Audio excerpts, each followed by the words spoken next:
好啦，乡亲啊，继续要来讲这个美国猪，明年呐开放进口，台湾猪就要甲美国猪相对下来拼输赢咯。这个屏东做餐饮的业者，徛出来甲台湾猪斗相挺，讲家己是台湾猪上好的这个猪队友，嘛来号召着全台湾的餐饮业者甲民众，大家都多多来选买着咱家己台湾的国产猪，享用上界正港的台湾味。啊，现场嘛用这个台湾猪来做猪肉料理，讲咱台湾的猪肉有影是加准好食。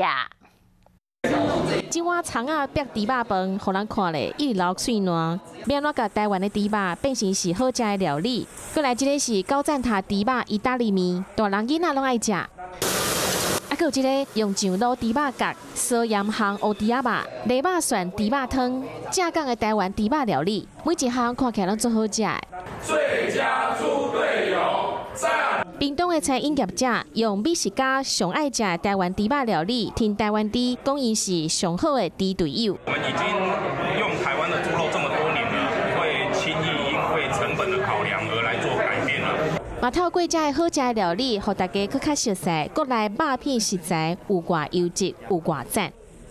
相对之下，我们这边比较自然的熟成，它们生长的速度又比较快，所以在风味上，我们这边的猪